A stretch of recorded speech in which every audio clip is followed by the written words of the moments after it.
తులారాశి వారు పుష్యమాస సందర్భంగా గురువారం రోజు పునర్వసు పుష్యమీ నక్షత్ర సందర్భంగా గురు పుష్యార్క యోగాన్ని ఎలా పొందాలో ఈ వీడియోలో సవివరంగా సంపూర్ణంగా తెలుసుకుందాం.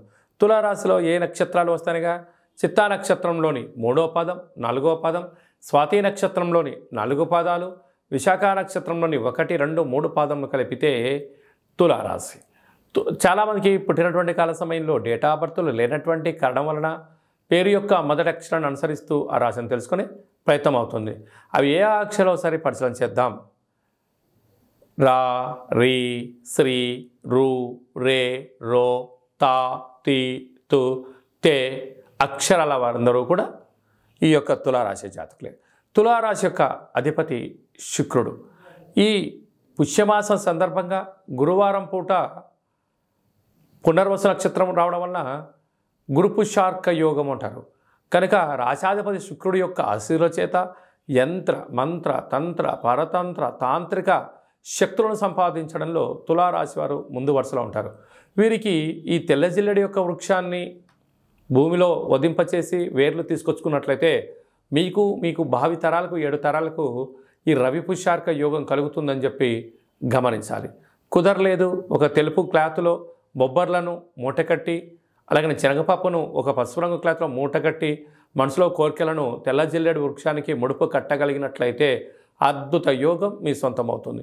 కుదరలేదు, బ్రాహ్మణికి దానం ఇవ్వండి, శివుడికి రుద్రాభిషేకం చేసుకుని గోమాతగా పెట్టినట్లయితే అదృష్టానికి ఆనందానికి స్వాగతం పలుకుతారు.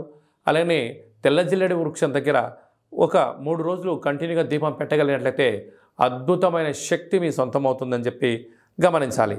అలాగే ధనావాకు కుటుంబ స్థానంలో శుక్రుడు సంచారం చేయడం వల్ల విపరీతమైన ధనయోగం, వ్యాపారాకర్షణ, జనాకర్షణలో మీకు మీరే సరిసాటి.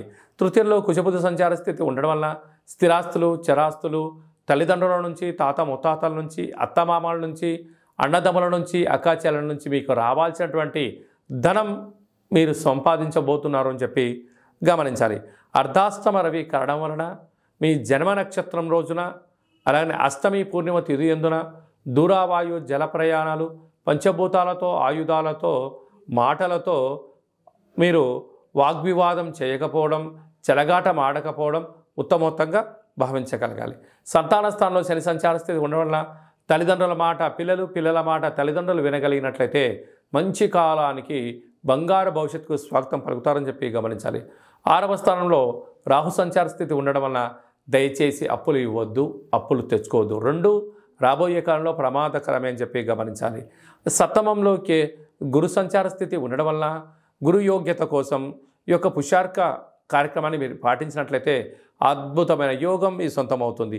వ్యయంలో కేతు సంచార స్థితి ఉండడం వలన చిన్న చిన్న విషయాలకు ఆందోళన తగదు. ఆధ్యాత్మికత, ధర్మ మార్గంలో ఉన్నట్లయితే అంతా మీ సొంతం అవుతుంది. సాఫ్ట్వేర్ రంగం వారు, హార్డ్వేర్ రంగం వారు, వ్యవసాయ సోదరీమణులు, స్వయం వృత్తుల వారికి ఇది చాలా మంచి కాలము అని చెప్పి గమనించాలి.